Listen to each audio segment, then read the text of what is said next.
But in 1971, when the gold window was closed, we knew we entered a new era. It was the fiat dollar standard. Some believed it wouldn't last very long, but there was no prediction on how long it could last. And I'm sure by now you recognize it has ended. In the last year, it was recognized that the dollar reserve standard that the international financial markets were built, that is over. And now it's picking up the pieces and deciding where we're going to go to from here. So there's a lot of scurrying around. There are people like us who are talking about honest money and dealing with the Federal Reserve. At the same time, the internationalists who would like to devise an international fiat currency under the UN or IMF or had SDRs or whatever, they're struggling as well. But the one advantage that we have is we have truth on our side, and we can win this if we pursue it in the proper manner, and I believe we are making some progress. But in 1971, Jim Blanchard was interested in the same things I was interested in. And I didn't know Jim at that particular time, but we must have been on the same mailing list because in September, he started a newsletter. It was called the Gold Newsletter, and he organized the National Committee to Legalize Gold. And of course, I signed up for that letter, and I have a copy of this here, and I want to show it to you. Some of you here may have seen it or heard about it, but that is Volume 1, Number 1. It's actually on a legal-sized piece of paper, and it was called the Gold Newsletter. It had to be in gold color, and that was in September. Now, he doesn't have a date on the top of this newsletter, but you can figure out rather quickly exactly when it was written. And I want to read the first paragraph of his newsletter in 1971, and it turns out it was in September of 1971. He says, the National Committee to Legalize Gold was organized in early August of this past summer in response to the internal and external monetary dilemma that is occurring in America.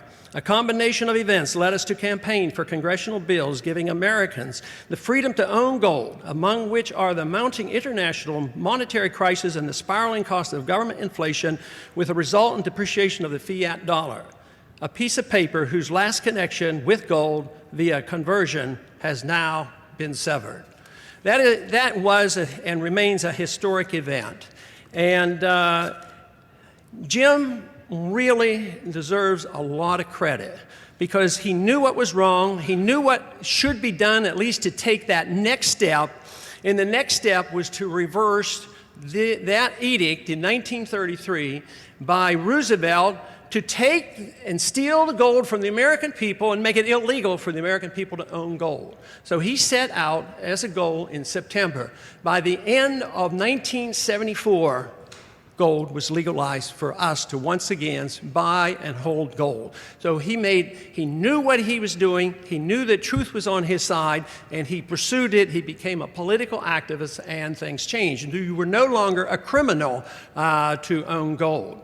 But interestingly enough, even before that, I wasn't a criminal, but I did buy some gold. And the way we bought gold back then was we had to buy numismatic gold. But numismatic gold back then, you had to have a date of 1947 or earlier. But, our friends to the south knew what to do because they were still minting gold coins. So all they did was they made a Mexican 50 peso, and they put on the date 1947. So we were able to buy those Mexican 50 pesos, which is, a matter of fact, a very beautiful coin, and that was the way we got around it. Now, I know this is an investment conference, and you've heard all the experts. You've heard people tell you what to buy and what to sell and how to trade and all kinds of things. But I have to tell you, I was never all that sophisticated and didn't have the time to really get involved in trading.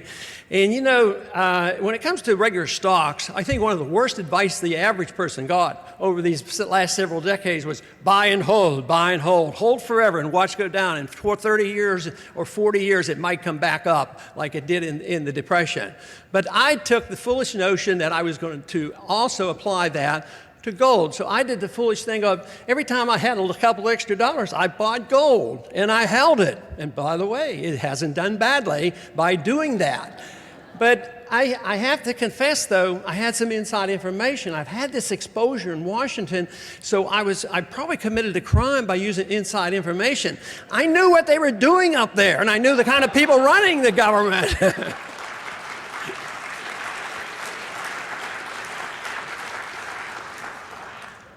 But a lot has happened since then, and we have been pursuing, continuing to improve our situation. My title for the talk tonight is Gold, Peace, and Prosperity, and I will be working that in, but I want to emphasize those words in a certain order. It sounds like gold is the most important, peace and prosperity.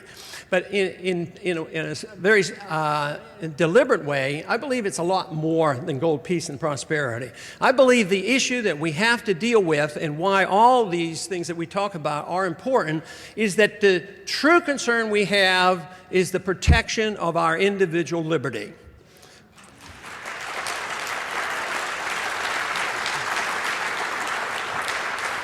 If we have our liberty, then I am convinced that we will have peace, because the individual will be responsible, not the state. The state will be held in check, and the individual will be sovereign. Under those circumstances, if the state gets out of hand and decides they want to do something, they can't do it under a free society and the individual sovereign. And besides, what you need then is sound money. And if you have sound money and the government wants to pursue welfare, corporatism, or warfare, how are they going to do it? Well, they could tax the people, and they can do that for a while, but the tax would be so high. Can you imagine what the taxes would be this year if they decided they had to balance the budget? We'd had to raise nearly $2 trillion this year. The people would have rebelled. That's one reason why I have a bill in that would repeal withholding taxes. I think if everybody had to write a check every month, there would be a good, healthy rebellion in this country.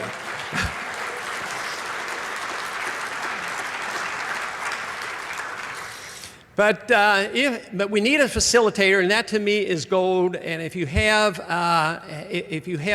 free markets, and then you have peace because they can't fight the wars, you're going to have prosperity. Ultimately, no matter how long and how many years they seem to get away with running up deficits, running up borrowing and spending and inflating, eventually an empire comes to an end because you cannot do it. You have to pay it. Any individual or any country that lives beyond its means will always have to live beneath its means. And right now we are experiencing that. It didn't just start a year ago. It probably started 10 years ago that people's standard of living was really going down. But it's going down wholesale now. And more than 20% of the American people are suffering. And there's a big argument, are we in a bad recession, in a depression, or whatever? Well, let me tell you, the people who are suffering are in a depression. And there's reason that they should be concerned. And there's reason for the anger that we're witnessing at the tea parties. And that is a healthy sign. And the best thing is people are angry. They're sometimes confused about their anger, but they're not confused about where they're looking to put the blame. And it's up in Washington, D.C., and that's healthy.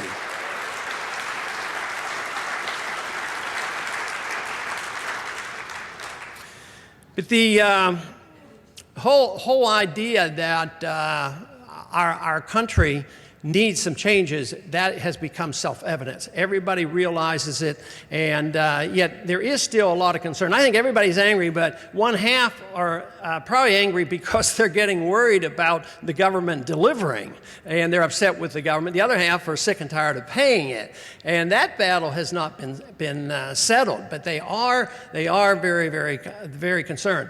But the very good thing that has happened here in the last 2 years is that government's credibility is crashing. I'd sell on that. There's been way too much trust in the government. That is the moral hazard of the many, many centuries. Trust in the government. The government's here to take care of you, and the government will help you. They will take care of the safety net. They will take care of your deposits, and we will fight your battles overseas. We'll kill them all over there so they don't come over here and kill us. On and on. They're going to scare everybody to death to try to argue the reason why you have to have big government. And you really don't. What we need is more faith, more confidence, and a better understanding of what individual liberty is all about.